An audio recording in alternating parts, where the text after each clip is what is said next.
শত বাধাতেও ইউক্রেনে নিজেদের লক্ষ্য থেকে বিচ্যুত হয়নি রাশিয়া। ইউরোপীয় ইউনিয়ন ও ন্যাটোকে সাথে নিয়েও ভ্লাদিমির পুতিনের সেনাদের সাথে কিছুতেই পেরে উঠছে না কিয়েভ। এমন পরিস্থিতিতে মস্কোকে প্রকাশ্যেই হুমকি দিয়ে দিল যুক্তরাষ্ট্র, যুদ্ধ শেষ না হলে কিংবা স্বল্প সময়ের মধ্যে শান্তির পথে না হাঁটলে রাশিয়ার বিরুদ্ধে কঠিন অ্যাকশনে যাবে আমেরিকা। ওয়ালটন এখন দেশের সীমানা পেরিয়ে পৌঁছে গিয়েছে 50টিরও বেশি দেশে।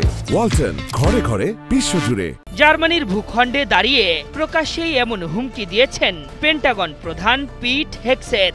এই লড়াইয়ে মিত্রদের সাথে নিয়ে ইউক্রেনের পাশে থাকার অঙ্গীকারও করেছেন তিনি। তাদের এমন পদক্ষেপ নতুন সন্ত্রাসী হামলার পরিকল্পনা আখ্যা দিয়ে হুঙ্কার ছেড়েছে রাশিয়া।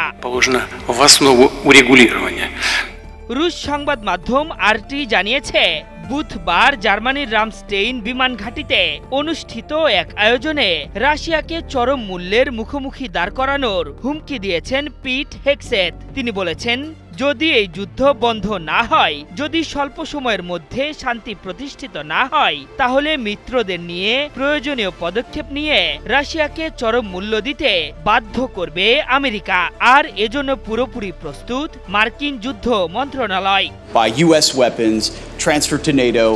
পিট হেগসেথের বক্তব্য এমন এক সময় সামনে এলো যখন ইউক্রেনে দূরপাল্লার ক্রুজ মিসাইল টমাহক পাঠাতে চেয়েছেন ডোনাল্ড ট্রাম্প। মার্কিন প্রেসিডেন্ট বলেছিলেন, যদি এই যুদ্ধ বন্ধ না হয় তাহলে নতুন সিদ্ধান্ত নিতে বাধ্য হবে ওয়াশিংটন। বিশ্লেষকদের মতে, কোনোভাবে যদি টমাহক ইউক্রেনের হাতে পৌঁছায় তাহলে যুদ্ধে নতুন মোড় নিবে। 2500 কিলোমিটার দূরত্বের স্থাপনাকে লক্ষ্য করতে পারা এই মিসাইল ইউক্রেনকে বাড়তি শক্তি দিবে।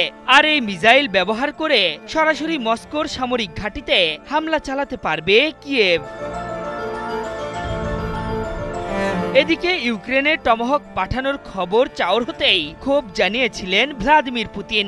আমেরিকাকে হুঁশিয়ারি দিয়ে তিনি বলেছেন, এই মিসাইল ইউক্রেনে পৌঁছালে আমেরিকার সাথে তাদের সম্পর্কের চির ধরবে, কেননা এই মিসাইল ব্যবহার করতে আমেরিকান সেনাদের উপস্থিতি জরুরি। সেক্ষেত্রে এই যুদ্ধে আমেরিকাও জড়িয়ে যাবে। তাতে দুই পক্ষের যে অগ্রগতি হয়েছে তার অবনতি হতে পারে, এমনকি সবকিছু স্থগিত হতে পারে। রুশ পররাষ্ট্র মন্ত্রণালয়ের মুখপাত্র মারিয়া জারখোভা জানিয়েছেন, জেলেনস্কির টমাহক ব্যবহারের ইচ্ছা রাশিয়ার বিরুদ্ধে নতুন সংঘাতের ইঙ্গিত, সেই সাথে এটা তার নতুন সন্ত্রাসী আক্রমণের কূটকৌশল।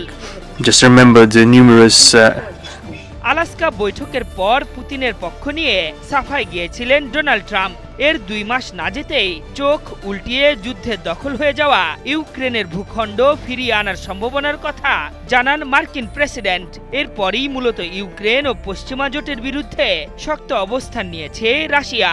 ন্যাটোর সাথে যুদ্ধ না চাইলেও দখলকৃত অঞ্চল ফেরত না দেওয়ার অঙ্গীকার করেছে মস্কো।